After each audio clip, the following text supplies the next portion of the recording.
Hello दोस्तों, मैं विजेंद्र सिंह अपने इस टारगेट 360 यूट्यूब चैनल पर आपका स्वागत करता हूं।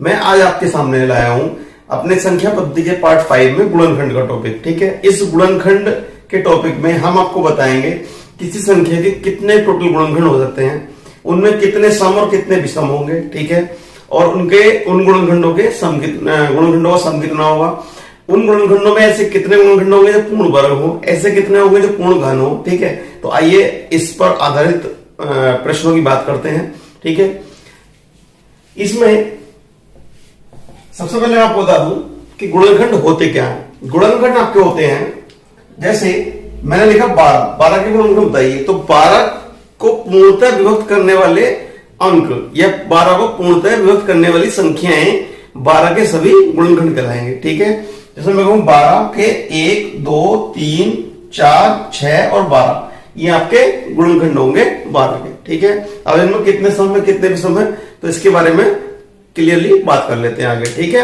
तो एक एग्जांपल ले रहा हूं मैं आपके सामने। यहां पे देखिए, मैंने लिखा 72 के ए पार्ट, कुल गुणनखंड कितने होंगे, कुल गुणनखंड कितने होंगे, मतलब टोटल फैक्टर। ठीक है, बी पार्ट, कुल सम गुणनखंड कितने होंगे। ठीक है, इवन फैक्टर। सी पार्ट, विषम गुणनखंड कितने होंगे,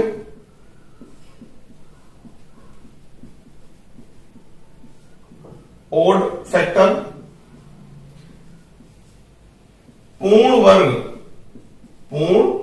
वर्ग वाले गुणनखंड कितने होंगे, यानी कि परफेक्ट स्क्वायर। ई पार्ट, पूर्ण घन वाले गुणनखंड, यानी कि परफेक्ट क्यूब, पीसी। और आपका एफ, सभी गुणनखंडों का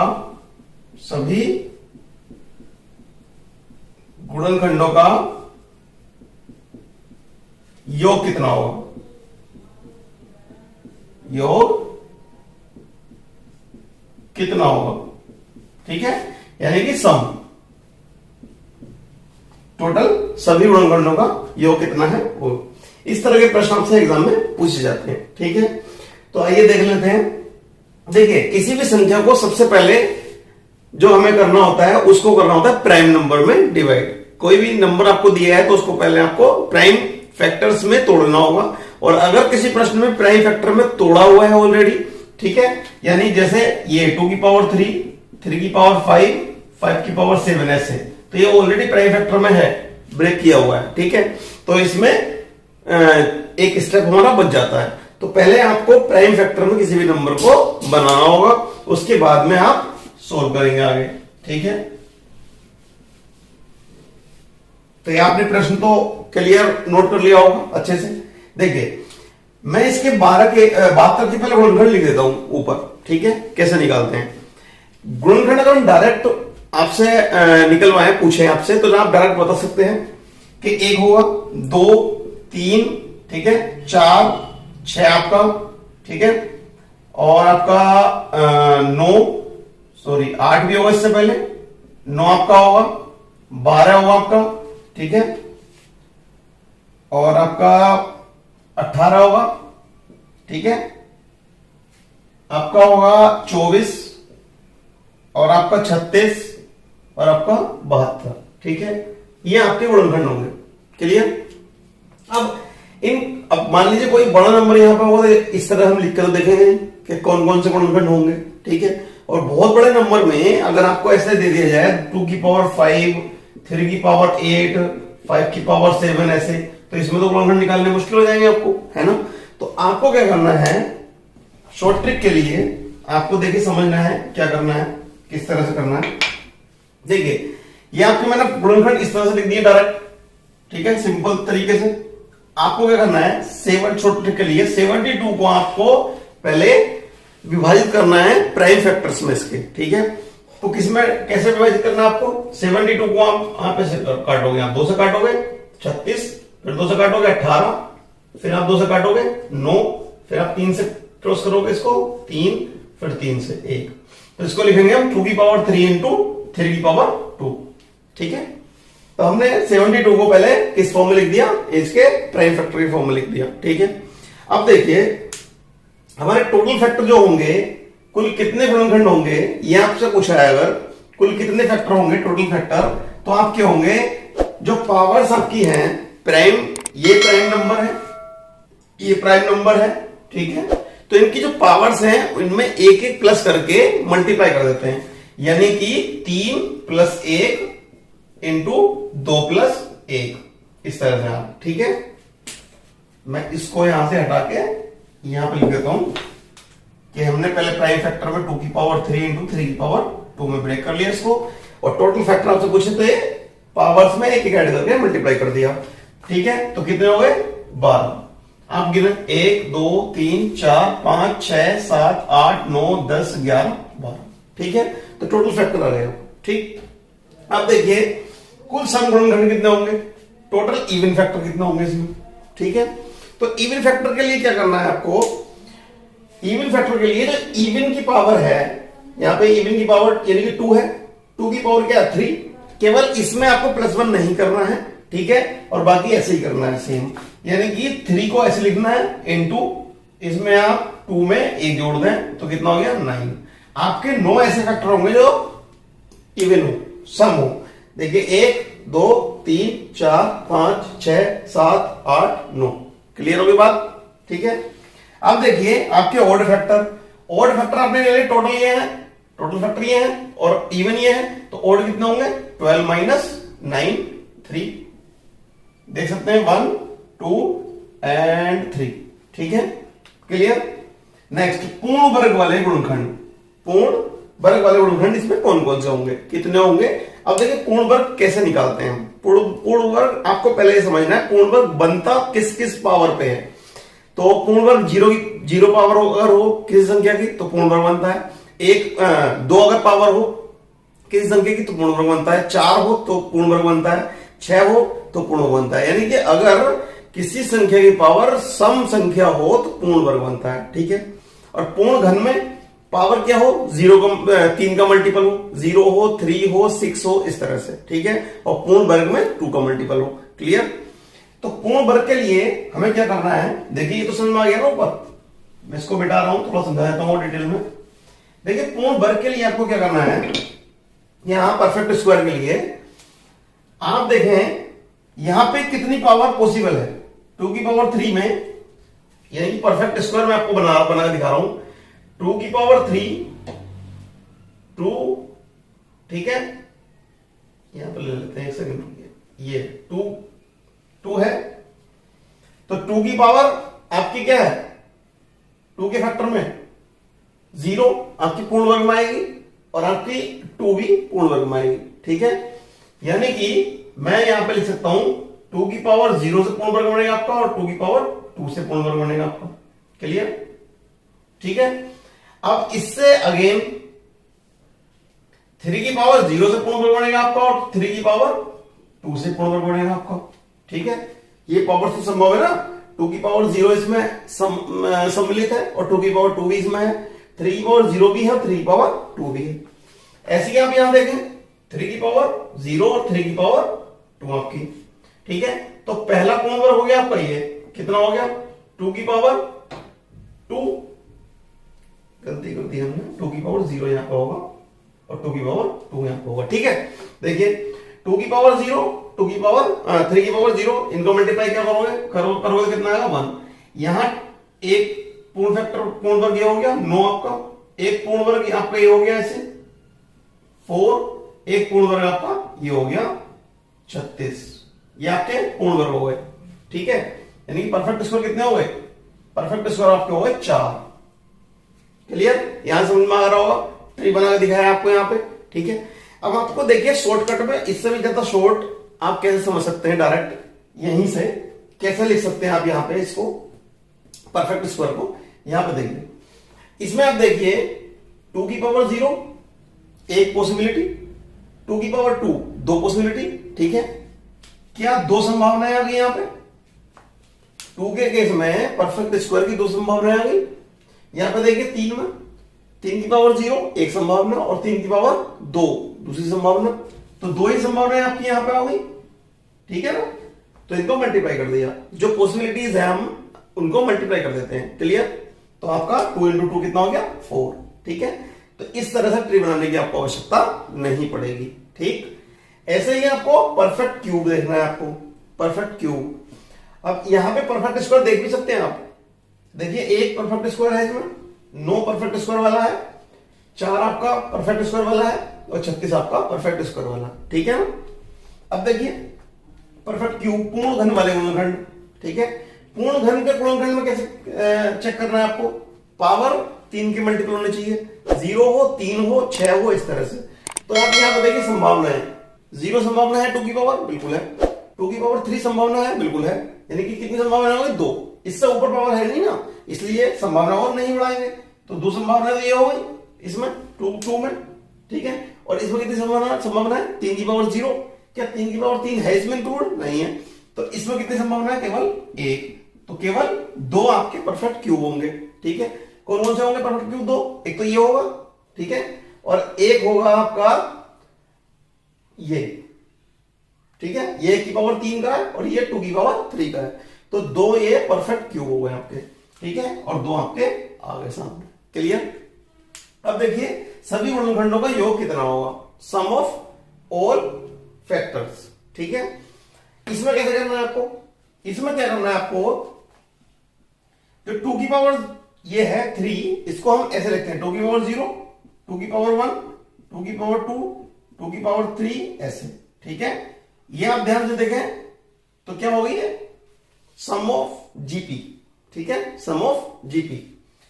आप इधर देखें 3 की पावर 0, 3 की पावर 1 और 3 की पावर 2, क्लियर। इसमें सम ऑफ जीपी का फॉर्मूला लगाएंगे आप और इसमें भी सम ऑफ जीपी का फॉर्मूला लगाएंगे आप, आंसर आ जाएगा। ये सम ऑफ जीपी है, ठीक है। तो एस एन जो होता है sum of GP a into r की power n minus 1 upon r minus 1 होता है, जहां आर क्या है साधारणुपात, ए क्या है प्रथम टर्म, ठीक है। तो यहां पे लगा सकते हैं आप, यहां पे लगेगा तो कितना आएगा, पहला पद क्या है 1 इंटू आर कितना है 2 की पावर एन कितने 4, इसमें 4 पद है, -1 अपॉन 2 माइनस 1 इंटू यहां पे आप लगा सकते हैं, यहां पे होगा प्रथम पद फर्स्ट इंटू 3 की पावर 3 माइनस 1 अपॉन आपका ये आपका 3 माइनस 1, ठीक है। तो यहां सोल्व करेंगे अगर आप, तो ये आपका आएगा 15 इंटू यहां पर आएगा 3 3 होते 27, 26 यानी कि 13, तो आपका आएगा 15 3 45, 15 कम 15 और 4 19, ठीक है, 195 आपका। इसको ऐड करते हैं, इसको ऐड करके देखिए 1 + 2 3 6 10 16 24 33 45 63 और प्लस 24, ये आ गया आपका 7 8, फिर आपका 36, फिर आपका 72। आप इसको ऐड कर लीजिए, ये तो खत्म हो गया ना। अब आप इसको ऐड कर लीजिए, कितना हो गया ये आपका हो गया 7 और 6 13 और 2 15, 8 3 11 और 7 18 और 1 19, 195 आपका, ठीक है। तो इस तरह से आप सम ऑफ ऑल फैक्टर आप कैलकुलेट कर सकते हैं, ठीक है, क्लियर। आइए मूव करते हैं नेक्स्ट क्वेश्चन पे इसके।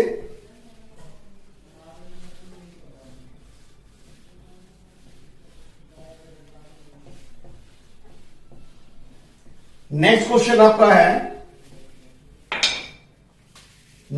आपका है 2 की पावर 3, 3 की पावर 4 और 5 की पावर आप कर लीजिए इसको 5, ठीक है, के पहला पार्ट टोटल फैक्टर, दूसरा पार्ट इवन फैक्टर, तीसरा पार्ट ओड फैक्टर, चौथा पार्ट परफेक्ट स्क्वायर, पांचवा पार्ट परफेक्ट क्यूब, छठा part sum of all factors. Clear? तो ये कितने होंगे? सभी के पावर में एक एक जोड़ दीजिए और मल्टीप्लाई कर दीजिए आप। क्लियर? ये होंगे 4 पंजे 20 और छल 120 फैक्टर आपके। ठीक है? इवन फैक्टर में जो इवन वाला है उसमें आप जो पावर है उस इवन की उसमें 1 मत जोड़िए, ऐसे छोड़ दीजिए, बाकी सब में 1 आपको जोड़ना है। तो यहां 3 पंजे 15 छक्का 90। यहां पे कितने आएंगे? 30। यहां पे कितने आएंगे? देखिए यहां पर ये दोनों ध्यानपूर्वक समझे आप। ठीक है? ये देखिए इसमें कितनी संभावना है पूर्ण वर्ग की? 2 की पावर 0 है, 2 की पावर 2 है, 2 संभावना है इनटू इसमें कितनी है? 3 की पावर 0 है, 3 की पावर 2 है और 3 की पावर 4 है। कितनी संभावना है? 3। इसमें कितनी संभावना है? इसमें 5 की पावर 0, 5 की पावर 2, 5 की पावर 4। कितनी संभावना है? 3। कितना हो गया? 2 3 6 और 3 18। क्लियर? परफेक्ट क्यूब, इसमें कितनी संभावना है परफेक्ट क्यूब के लिए? 0 और 3 पावर होना चाहिए, 2 की पावर 0 और 2 की पावर 3, 2 संभावना है। इसमें कितनी है? 3 की पावर 0 और 3 की पावर 3, 2 संभावना है। इसमें कितनी? 2 संभावना है, 8। क्लियर हो गया? इसमें आपका आएगा, ये आएगा आपका ए कितना है इसमें? 1 इंटू आर कितना है इसमें? 2 की पावर कितनी कितने पद है इसमें? 4 माइनस 1। ठीक है? 4 पद कैसे? जितनी पावर है उससे 1 ज्यादा। ठीक है? अपॉन 2 माइनस 1 आपका। ठीक है? इंटू 1 इंटू 3 की पावर 5 माइनस 1 अपॉन 3 माइनस 1 आपका। ये आपका 1 इंटू 5 की पावर 6 माइनस 1 अपॉन 5 माइनस 1। ठीक है? इसको आप सोल्व कर लीजिए, आपका आंसर मिल जाएगा आपको। ठीक है? तो ये जो क्वेश्चंस आपके थे वो थे आपके गुणनखंड पे बेस्ड क्वेश्चंस। ठीक है? आइए आप देखते हैं आपका यूपी टेट में जो क्वेश्चन पूछा गया है। ठीक है?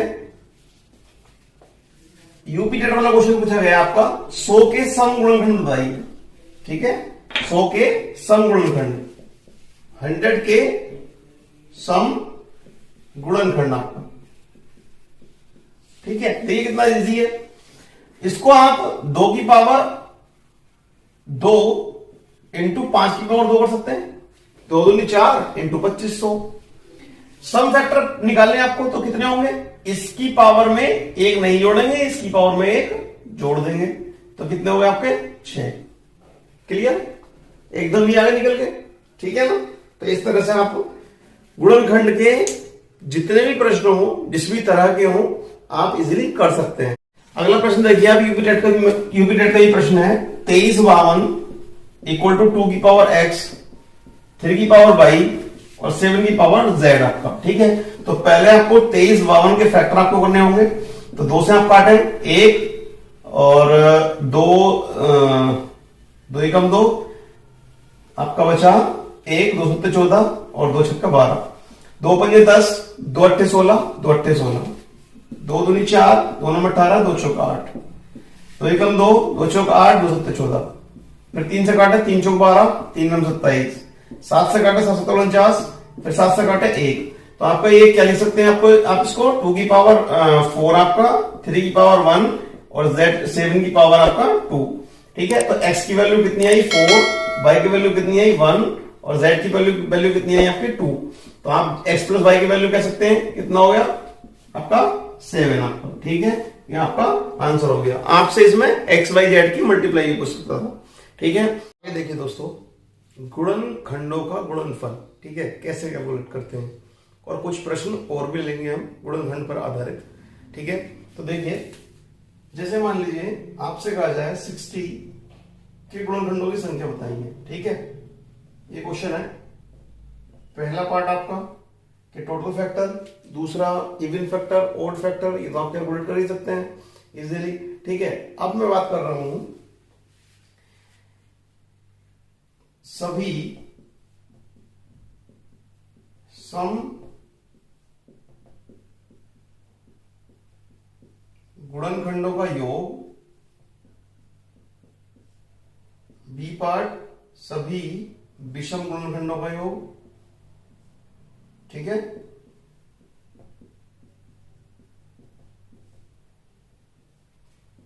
Sum of even factor, sum of odd factor,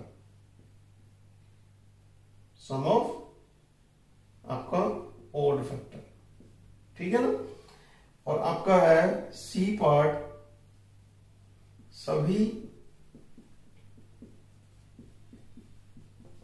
गुणनखंडों का गुणनफल, ठीक है। ये 3 पॉइंट और डिस्कस करते हैं, प्रोडक्ट ऑफ फैक्टर्स, ठीक है।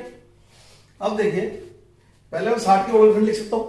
देखिए यहां 1 होगा, 2, 3, 4, ठीक है, 5, 6, 10, 12, 15, 20, 30 और 60। क्लियर। अगर मैं बात करूं सभी गुणनखंडों का योग बताना है आपको, तो इसके लिए क्या करना है आपको, शॉर्ट ट्रिक के लिए आप इसको 2 की पावर 2 इंटू 3 इंटू 5 कर सकते हैं, ठीक है। 2 दूनी 4, 3 12 पंजे 60, ये कर सकते हैं। अब देखिए इसमें क्या करना है, सभी समगुणनखंडों का योग निकालने के लिए क्या करना है कि आप इसको ऐसे लिख सकते हैं 2 की पावर 0 प्लस 2 की पावर 1 प्लस 2 की पावर 2, ऐसे लिख सकते हैं हर किसी को। ऐसे आप लिख सकते हैं इसको 3 की पावर 0 प्लस 3 की पावर 1, ऐसे आप लिख सकते हैं इनटू में ही 5 की पावर 0 प्लस 5 की पावर 1, क्योंकि हम सभी गुणनखंडों का योग निकाल देते हैं ऐसे, ठीक है। अब इसमें सभी सम गुणनखंडों का योग निकालना है। तो एक बात बताइए, सम कब बनेगा, जब किसी नंबर की 2 से या 4 से मल्टीप्लाई हो, यानी कि इस नंबर को छोड़ के जिससे भी मल्टीप्लाई होगी आपका सम गुणनखंडों का योग देगा, ठीक है। तो बताइए यहां पे कितना है, 2 दूनी 4 और 4 और 2 6, ठीक है, यानी कि 6 तो आपका ये है, ठीक। इसकी मल्टीप्लाई कैसा होगी, 3 और 1 4 से, और इसकी मल्टीप्लाई कैसा होगी, 5 और 1 6 से। तो आपका हो गया 6 चौक 24 और यह 36 इंटू 4, 4 छंग 24 का 4, 4 तिया 12 और 2 14, 144, ठीक है। यानी कि सभी सम गुणनखंडों का योग, सम गुणनखंड कौन से हैं, ये और ये जोड़ो, 2 और 4 6 और 6 12 और 10 22 और 12 22 और 12 34, 34 और 20 54, 54 और 90, 54 और 90 तो 44। क्लियर आपका। देखिए आगे विषम गुणनखंडों का योग, विषम गुणनखंड इससे बनेंगे आपके। तो ये क्या है, 2 की पावर 0 1 ओनली, यानी कि 1 की मल्टीप्लाई किससे करते हैं हम, अब इसकी मल्टीप्लाई किससे भी करें, विषम आएगा। तो ये कितना होगा 4 इंटू ये कितना होगा 6, 24। देखिए विषम गुणनखंड ये है, यहां पर मार्क लगा रहा हूं मैं इस तरह से, एक ये है, एक आपको विषम ये है, एक आपको विषम ये है, एक आपको विषम ये है। 15 5 20 3 23 और 1 24, 24 आपका सामने, ठीक है। अगला देखिए सभी गुणनखंडों का गुणनफल बताना है। देखिए इसको कैसे करते हैं, ये 60 के जो हमने गुणनखंड लिखे हैं 1 2 3 4 5 6 10 12 15 20 30 60 आपका, ठीक है। अब देखिए इसकी और इसकी मल्टीप्लाई करें, ठीक है, इन दोनों की मल्टीप्लाई करें तो क्या आएगा 60 आएगा, इसके बराबर आएगा। इसकी और इसकी मल्टीप्लाई करें, ठीक है, तो भी 60 आएगा। यानी कि अंत से पहला और प्रारंभ से पहला इन दोनों की मल्टीप्लाई कर दें, दोनों छोर से सेम पोजीशन का नंबर अगर मल्टीप्लाई कर दें हम गुणनखंड तो संख्या के बराबर आता है। ऐसे ही इसकी मल्टीप्लाई इससे कर दें तो भी यही आएगा, ठीक है ना। इसकी मल्टीप्लाई इससे कर दें तो भी आपका 60 ही आएगा, इसकी मल्टीप्लाई इससे कर दें सेम आएगा, इसकी मल्टीप्लाई इससे कर दें सेम आएगा, 60 आएगा नहीं आएगा, ठीक है। तो आपको क्या करना है, पेयर में देखना है, गुणनखंड बताना है आपको, सभी गुणनखंडों का गुणनफल बताना है। तो एक पेयर ये हो गया, एक ये हो गया, एक ये हो गया, एक ये हो गया, एक ये हो गया, एक ये हो गया, ठीक है। यानी कि क्या 60 एक पेयर आया, ऐसे ऐसे कितने पेयर है? 2 3 4 5 6 आपके, ठीक है। 60 की पावर आपका 6, ठीक है। अब ये 6 क्या है? ये जो 6 है वो है टोटल फैक्टर्स आपके, ठीक है, उसका हाफ, ठीक है। तो यहां से एक फॉर्मूला आ गया, नंबर ऑफ प्रोडक्ट का एक फॉर्मूला आ गया, नंबर ऑफ प्रोडक्ट का फॉर्मूला आ गया, एन जो नंबर है वो अपॉन एन की पावर टोटल फैक्टर अपॉन 2 आपको, ये फॉर्मूला आ गया। आया नहीं आया? यहां से समझ सकते हैं आसानी से। यानी कि किसी संख्या के पहले गुणनखंड और अंतिम गुणनखंड का गुणनफल उस संख्या के बराबर आता है, ठीक है ना। जिस पोजीशन की बात इधर से कर रहे हैं उसी पोजीशन पे इधर से जो गुणनखंड होगा उसकी अगर मल्टीप्लाई कर दें आप इसमें तो आपका संख्या के बराबर आता है, ठीक है। तो आइए देखते हैं कुछ और प्रश्न आपके किस तरह के पूछे जाते हैं एग्जाम में। तो इसका आंसर तो आपको आगे समझ में, ये कितना होगा? 60 की पावर 6। देखिए दोस्तों, आगे एक ऐसी संख्या का गुणनखंड जो एक पूर्ण वर्ग हो अपने आप में, ठीक है। पूर्ण वर्ग वाली संख्या का गुणनखंड कैसे निकालेंगे आप? देखिए, कोई संख्या है पूर्ण वर्ग वाली संख्या है कोई जो कि 10 का स्क्वायर है 100, इसके गुणनखंड लिखे 1 2 4 5 10 20 25 50 और आपका 100, ठीक है। तो जिस संख्या का पूर्ण वर्ग है ये, वो संख्या, वो जो फैक्टर होगा आपका वो होगा मध्य फैक्टर आपका, ठीक है। ये होगा मध्य फैक्टर। इसके इधर जितने फैक्टर होंगे उतने ही फैक्टर इस साइड में होंगे, ठीक है। तो मैं कह सकता हूं कि पूर्ण वर्ग वाली संख्या के गुणनखंड एक विषम संख्या में होते हैं, ठीक है। तो यहां पे लिख लेना, पूर्ण वर्ग वाली संख्या के गुणनखंड विषम होते हैं, ठीक है ना। देखिए क्वेश्चन किस तरह का पूछा जाता है। देखिए इस पर आधारित प्रश्न देखिए, यदि 1 व रूट n के बीच 15 गुणनखंड हो तो संख्या n के कुल गुणनखंड कितने होंगे, ठीक है। तो देखिए 1 और रूट n क्या है? किसी संख्या n, यानी कि जो n है वो इस संख्या का पूर्ण वर्ग है, ठीक है। तो इन दोनों के बीच में कितने गुणनखंड है आपके? 15, सही है। इसको लगा कितना होगा? 16। तो 16 गुणनखंड इधर होंगे आपके, तो 16 और 16 32 और एक ये कितना हो गए? 33 फैक्टर आपके टोटल, ठीक है। इस तरह के प्रश्न आप कर सकते हैं इजीली हल, ठीक है। आइए दोस्तों अगला प्रश्न देखिए। अगला प्रश्न है, यदि उन गुणनखंडों का गुणनफल जो शुरुआत से 19वें और 35वें स्थान पर है संख्या n के बराबर है तो पता लगाएं कि n के कितने गुणनखंड हैं, ठीक है। देखिए किसी संख्या के गुणनखंड आपको लिखने हैं, संख्या n के 1 से 19वें तक, यानी कि 19वें, ठीक है, 19वें ऐसा लिख दिया, और 35वें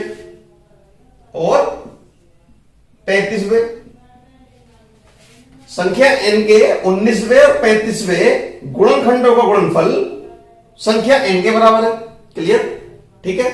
तो अभी हमने क्या देखा था थोड़ी देर पहले, अगर आपको ध्यान हो तो मैंने आपको बताया था इस साइड से पोजीशन और इस साइड से पोजीशन अगर बराबर हो तो उनके गुणनखंडों का गुणनफल कर दें तो संख्या के बराबर होता है। यानी कि इधर से 19वें, ठीक है, तो इधर से भी 19वें, यानी कि इस साइड से भले ही 35वां हो, ठीक है, इस साइड से ही 35वां दिया है, इस साइड से ही 19वां दिया है, तो आपको ये पहचानना है ये जो 35वां है इस साइड से कौन से नंबर का है, ठीक है। तो ये बताइए इस साइड से 19वां और इस साइड से 19वां संख्या n के बराबर होगा, यानी कि इस साइड से ये जो 35वीं पोजीशन है वो 19वीं होगी नहीं होगी? 19वां होगा इधर से, यानी कि 18 गुणनखंड होंगे इधर। क्लियर, 18 गुणनखंड इधर होंगे, ठीक है ना। अब आप ये देखिए 19 गुणनखंड यहां तक हो गए और 35 आपके ये हो गए, ठीक है ना। यहां तक 35 गुणनखंड हो गए, 35 और 18 कितना हो गए आपके? 35 और 18 गुणनखंड आपके हो गए 53, ये आपका आंसर हो गया, ठीक है। तो इस तरह के प्रश्न गुणनखंडों पर आधारित आप कर सकते हैं इजीली, ठीक है। तो ज्यादा से ज्यादा मैं चाहूंगा आप इस वीडियो को शेयर करें, ठीक है, लाइक करें, सब्सक्राइब करें, thank you for watching this video.